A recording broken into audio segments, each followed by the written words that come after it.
দীর্ঘ ৩৬ বছর পর কর্কট রাশিতে মঙ্গল এবং বৃহস্পতি একসাথে অবস্থান করবে ১৮ই সেপ্টেম্বর থেকে ৩১শে অক্টোবর, অর্থাৎ প্রায় ৪৩ দিনের জন্য।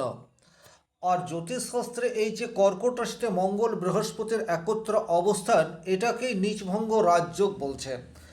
শাস্ত্রে উল্লেখ রয়েছে, যখন একই রাশিতে একটা নিচস্থ গ্রহ এবং একটা উচ্চস্থ গ্রহ অবস্থান করে তখন নীচভঙ্গ রাজযোগ তৈরি হয়। তাহলে আপনারা জানেন, কর্কট রাশিতে মঙ্গল সে নিচস্থ হয় এবং কর্কট রাশিতে বৃহস্পতি সে উচ্চস্থ হয়।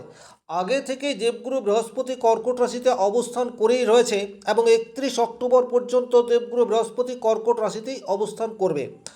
আর ১৮ই সেপ্টেম্বর এই মঙ্গল কর্কট রাশিতে প্রবেশ করবে পুনর্বসু নক্ষত্রে। সুতরাং মঙ্গলই বৃহস্পতির সহাবস্থান ৩৬ বছর পর একটি রাজযোগ তৈরি করে রেখেছে, যার নাম হচ্ছে নীচভঙ্গ রাজযোগ। আপনার রাশি বা লগ্ন যদি হয় কর্কট, সেক্ষেত্রে আপনি এই নীচভঙ্গ রাজযোগের কী পরিণাম পেতে যাচ্ছেন, এই বিষয়টি কমপ্লিট অ্যানালাইসিস করার চেষ্টা করব। শুরুতেই একটা কথা বলে রাখি, গোচরে অনেক যোগ তৈরি হয়, কিন্তু আপামর জনসাধারণের বাস্তব জীবনে সেই যোগের সুফল খুব একটা দেখতে পাওয়া যায় না। এটার কিন্তু নির্দিষ্ট পরিমাণ কারণ রয়েছে। আপনার ব্যক্তিগত জন্মকুণ্ডলিতে গ্রহের অবস্থান, কোন গ্রহের দশা বা অন্তর্দশার মধ্যে দিয়ে আপনি যাচ্ছেন, আপনার নাক্ষত্রিক অবস্থানটা কি, তাছাড়া গ্রহ কোন চরণে রয়েছে, এইগুলি কিন্তু ভীষণ গুরুত্বপূর্ণ বিষয়। কিন্তু যখন আমরা এই ধরনের ট্রানজিশনাল বিষয় নিয়ে ভিডিও আপলোড করি, তখন আপনার ব্যক্তিগত হরোস্কোপ সেটা সম্পূর্ণ অজানা থাকে। তার ফলে কিন্তু এই যে আমি কথাগুলি বলছি বা যে প্রেডিকশন করার চেষ্টা করব, সেটা আপনার জীবনের সাথে ১০০% ম্যাচ করবে এইরূপ ভাবার কোনোরূপ কারণ নেই। তবে হ্যাঁ, যেহেতু আমি নক্ষত্র ধরে ধরে আলোচনা করব, তাই আশা করা যায় 60 to 70% আপনার জীবনধারার সাথে এই ঘটনাগুলি ঘটবে। ভিডিওটি যারা দেখতে শুরু করছেন, অত্যন্ত মনোযোগ সহকারে শুনবেন এবং নক্ষত্র অনুযায়ী যে প্রেডিকশন করার চেষ্টা করব, সেগুলি প্রয়োজন হলে নোট ডাউন করে রাখতে পারেন। চলে এসছি মূল আলোচনায়। দেখুন, কর্কট রাশিতে 3টি নক্ষত্র রয়েছে, আপনারা জানেন। প্রথমে রয়েছে পুনর্বসু নক্ষত্র, দ্বিতীয় রয়েছে পুষ্যা নক্ষত্র এবং তৃতীয় রয়েছে অশ্লেষা নক্ষত্র। তাহলে এই যে 3টি নক্ষত্রের জাতক রয়েছে, এই 3টি নক্ষত্র যে 43 দিন ধরেই পজিটিভ রেজাল্ট পাবে এইরূপ ভাবার কোনোরূপ কারণ নেই। এই 43 দিনের মধ্যে যে সমস্ত পুনর্বসু নক্ষত্রের জাতক জাতিকা রয়েছে, তাদের জন্য সেরা সময় কোনটি, এটা আলোচনা করব। একই রকমভাবে পুষ্য নক্ষত্রের জন্য পারফেক্ট টাইম, অর্থাৎ 43 দিনের মধ্যে থেকেও কোন তারিখগুলি আপনাকে বেশি পরিমাণ রেজাল্ট দিতে পারে, সেটিও পুঙ্খানুপুঙ্খভাবে তুলে ধরার চেষ্টা করব।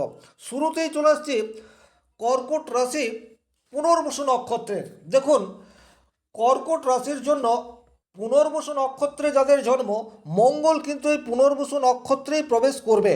আর নবতারা চক্রে এই মঙ্গল আপনার জন্ম নক্ষত্র প্রাপ্ত হয়ে রয়েছে। তাহলে জন্ম নক্ষত্রে যখন কোনো গ্রহ অবস্থান করে, তখন সে মিশ্র ফল প্রদান করে। তাহলে মঙ্গলের কাছ থেকে শুভ এবং অশুভ এই দুটি পরিণামই পুনর্বসু নক্ষত্রের জাতক জাতিকারা পাবে। কিন্তু দেবগুরু বৃহস্পতি সে বর্তমান সময়ে অশ্লেষা নক্ষত্রে রয়েছে, অর্থাৎ পুনর্বসু নক্ষত্র থেকে দেখলে অশ্লেষা নক্ষত্র 3 নম্বর নক্ষত্র, অর্থাৎ নবতারা চক্রে বিপদ তারাই অবস্থান করবে। তাহলে খুব ভালো করে বিষয়টি বুঝতে হবে, পুনর্বসু নক্ষত্রের জন্য 18 সেপ্টেম্বর সেই দিন থেকেই যে আপনার শুভ পরিণাম আসবে সেইরূপ বিষয় কিন্তু নয়। একজ্যাক্টলি পুনর্বসু নক্ষত্রের জাতক জাতিকারা কিন্তু 24 সেপ্টেম্বর থেকে 16 অক্টোবর এই টাইম পিরিয়ডটা রাজযোগের কিছুটা ফল আশা করতে পারেন। এই যে কিছুটা ফল আশা করতে পারেন, তার কারণ হচ্ছে বর্তমানে যে যোগটি তৈরি হয়ে রয়েছে, সেটা কিন্তু পুনর্বসু নক্ষত্রের জন্য খুব একটা অনুকূল নয়। দেবগুরু বৃহস্পতি সে বিপদ নক্ষত্রে থাকছে সম্পূর্ণ সময়টা জুড়েই। তাহলে বৃহস্পতি উচ্চস্থ গ্রহ, কর্কট রাশির জন্য সে ষষ্ঠ এবং নবম ঘরের মালিক, সে কিন্তু নবতারা চক্রে খুব একটা ভালো জায়গায় থাকছে না। সুতরাং সে আপনাকে 100% পজিটিভ রেজাল্ট সেটি কিন্তু দেবে না, এটা আপনাদেরকে খেয়াল রাখতে হবে। আর মঙ্গল সেও কিন্তু 18 সেপ্টেম্বর থেকে 24 সেপ্টেম্বর এই সময়সীমা পর্যন্ত খুব একটা ভালো তারা পাচ্ছে না, কিন্তু তারপর 24 তারিখের পর থেকে সম্পদ নক্ষত্রে অবস্থান করবে। আর কর্কট রাশির জন্য মঙ্গল একা হচ্ছে রাজ্যকারী গ্রহ।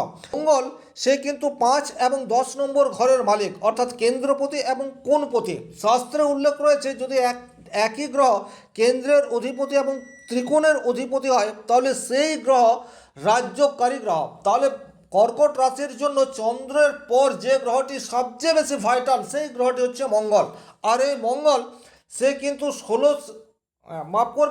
24 সেপ্টেম্বর থেকে 16 অক্টোবর এই সময়সীমা পর্যন্ত পুনর্বসু নক্ষত্রের জন্য সম্পদ নক্ষত্র প্রাপ্ত হয়ে রয়েছে।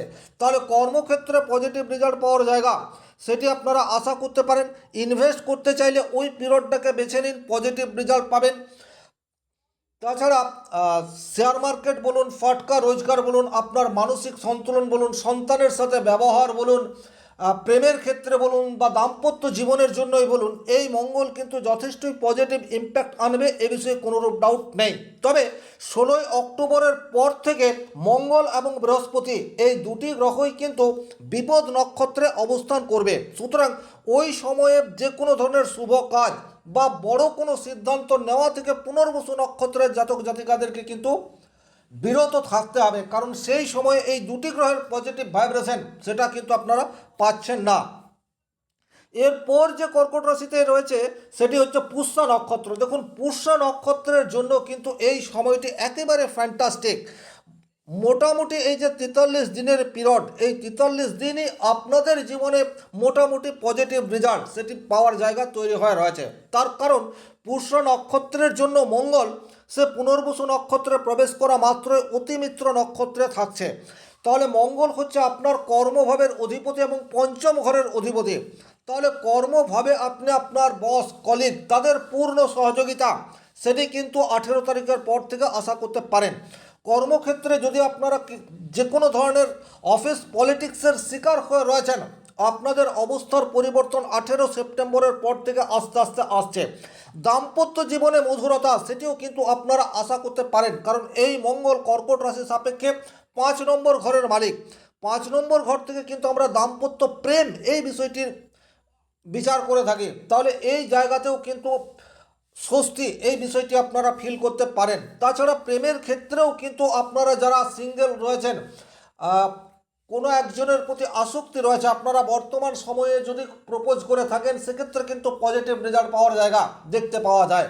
যারা ইনভেস্ট করতে চাইছেন তাদের জন্য কিন্তু 18 তারিখের পর থেকে একেবারে গোল্ডেন টাইম। তার কারণ হচ্ছে মঙ্গল যেমন অতিমিত্র নক্ষত্রে অবস্থান করবে, একই রকমভাবে এই সম্পূর্ণ সময়টা জুড়েই অর্থাৎ 43 দিন জুড়েই কিন্তু দেবগুরু বৃহস্পতি সে সম্পদ নক্ষত্র অবস্থান করছে। সম্পদ নক্ষত্র মানেই হচ্ছে কিন্তু প্রাপ্তের জায়গা, অর্থাৎ যা কিছু প্রাপ্তের সম্ভাবনা সেটি কিন্তু আপনাদের এই 43 দিনের মধ্যেই রয়েছে, এ বিষয়ে কোনোরূপ ডাউট নেই। এখন মঙ্গল হচ্ছে ভাগ্যভাবের অধিপতি এবং 6 নম্বর ঘরের অধিপতি।